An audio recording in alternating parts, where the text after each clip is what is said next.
That was Flow by French jazz pianist Tony Tixier. He started off as a child prodigy in Montreuil, just outside of Paris, and he's gone on to play around the world, sharing the stage with greats, including Gregory Porter, Andrea Bocelli, Alpha Blondy, Kendrick Scott. And this autumn, he released his 5th album. It's called I Am Human. 6 songs and a bonus track that constitute an emotional and a reflection on humanity. And I'm thrilled to have him in the studio today to talk about it in person, in real life, a human in our studio today. Now, you recorded this album during the first lockdown. It's been a very weird year due to the coronavirus pandemic. How did you manage to find creativity in this very uncertain period? For me, the lockdown wasn't something new, in a way. I mean, as an independent composer and artist, I'm always have to lock down myself for some time and just try to figure out things. It was like surprising for everybody, I guess, but it was also an opportunity to just be locked and practice and explore new things, and having the time, no pressure about a tour or something to do. No emergency, it was like really like relaxed for me. So you had a lot of free time. Yeah, and so I did an album, but I did few albums. But I did this one, I Am Human. But it wasn't planned, I was just recording at home. I started to get some stuff, a sound system, or I don't know how to say. Like recording equipment. Yeah, exactly.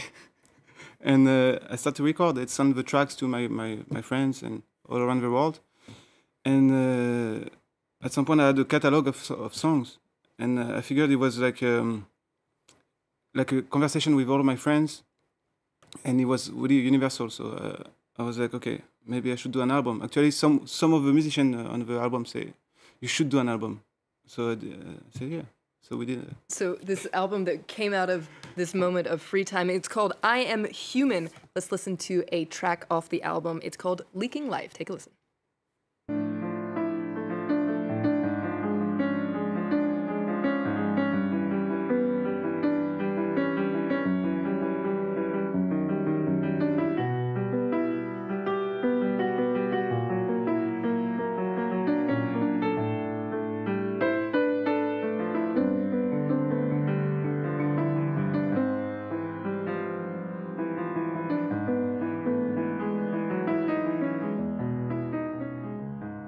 So that was Leaking Life off Tony Tixier's latest album. It's called I Am Human. It's a very intimate album, an emotional album, which was also the case of your previous LP, which is called Life of Sensitive Creatures, which we have here. Now, you described this album as a collection of emotions put into musical form. How do you capture an emotion and put it into a song?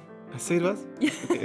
Yeah, I guess for me, it's all about emotion, actually. So the next one, and the one I just did, and the one before, I can express things differently. It's like every time I write a song, I write a poem, or I have a feeling. I feel like a certain way, or it's all about emotions, sensations, and to retranscribe this into music is more like, for me, it's more like. Listening, being able to have the attitude of a listener, so being like able to accept those emotions and not trying to go somewhere you try to control. It's more like you let it go, and having this embracing the feeling you have, and just write. Letting it come out. Yeah, the melodies, And so let's come back to how you got started, because you started piano very, very young, and you were actually a very young professor of piano at about 18 years old. You've gone on to play kind of all over the world in some very high-pressure environments. How do you cope with that kind of high pressure at such a young age? I remember when I was younger, I started like I was 6, but I was really small, so I don't really remember when I started. But I remember my mom was playing, and so the piano was there. So we are going to the piano. I have a twin brother who was playing violin, but he was playing piano too. I mean, and at some point you get to do a competition. Yeah. Piano. I was playing classical music, and I remember the track, the stress, and going into the room. And for me, it was like I feel the same stress when I go to perform today. But at the time, I was really like serious about it. For me, it was not about making money. It was not about making a career. It was not about all these questions. It was just about being there present and perform something and transcend myself. As a kid, it's only was my only goal.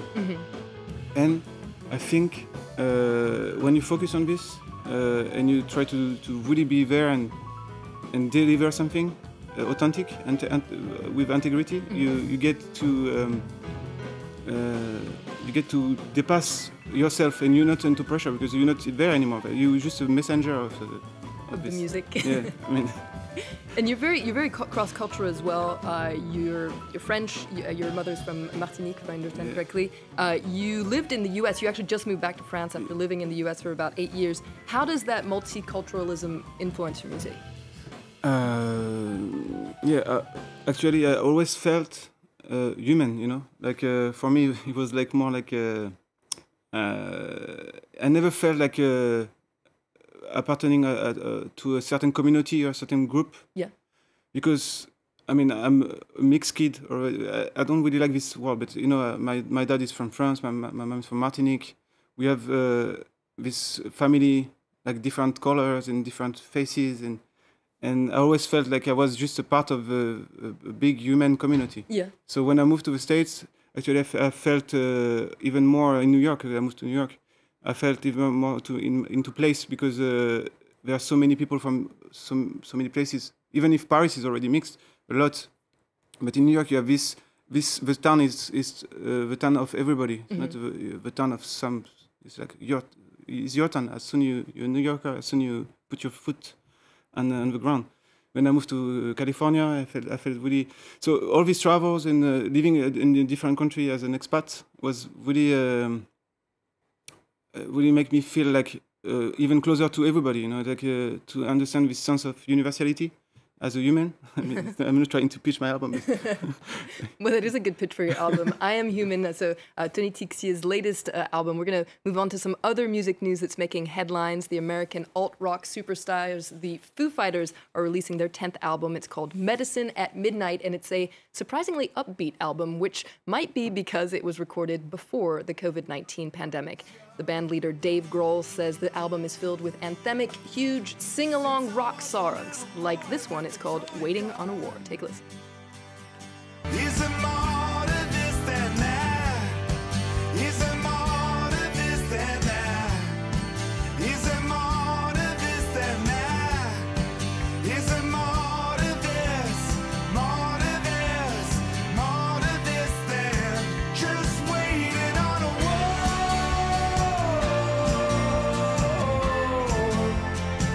Just waiting on a war.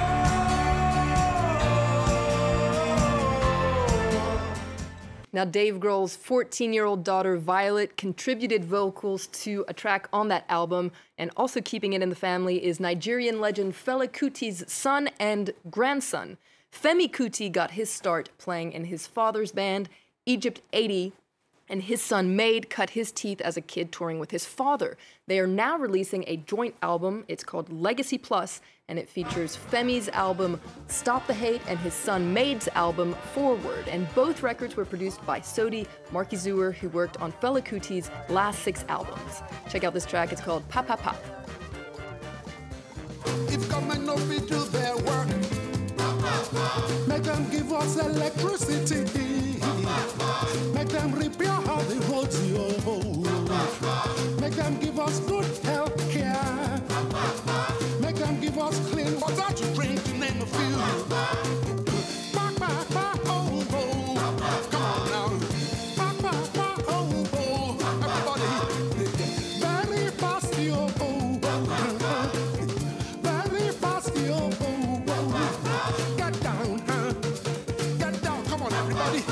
Get down, come on.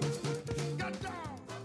So keeping it in the family there for Fela Kuti's son and Fela Kuti's son and grandson. Also keeping it in the family is you, Tony. You have a twin brother, Scott. You mentioned him, who plays the violin. He actually plays on your album. Yeah. He plays on the song, the cover of the song, "Someone to Watch Over Me." Is there a special connection that comes with playing with your sibling? Oh yeah, definitely. It's like playing with. It's kind of weird to say that, but it's like with a mirror. Sorry. Especially if it's a twin, I guess. Yeah, but it's not even a cliche because our connection is deeper than words, and music is deeper than words to me, and we connect in a way that we don't even have to. It's like we're sharing the same brain almost. It's crazy. So every time I play with him, I'm not afraid. He's not. And we have a symbiosis. Symbiosis, yeah. It's even for me, it's magical every time I play with him. And sounds so like the song, very special. Yeah, it sounds like a super special connection. So from brothers playing together, let's move on to a sister act. This is the English indie folk trio, the Staves. They're releasing their first album in 6 years. It's called Good Woman. It was written at a time of turmoil for the three sisters. The end of relationships, the birth of a child, and the death of their beloved mother. All that inspired this album. It's a tribute to love, loss, change, coming home, and trying to be a good woman. We're going to leave you with that track. But before we go, I want to thank my guest today, Tony Tixier. Thank you so much for being on the show. Thank you. Be sure to check out his latest album. It's called I Am Human. For more arts and culture news, head to our website and stay in touch on social media. And stay tuned to France 24. More news is coming up right after this. Surrender is sweet, forgiveness divine, but who builds statues of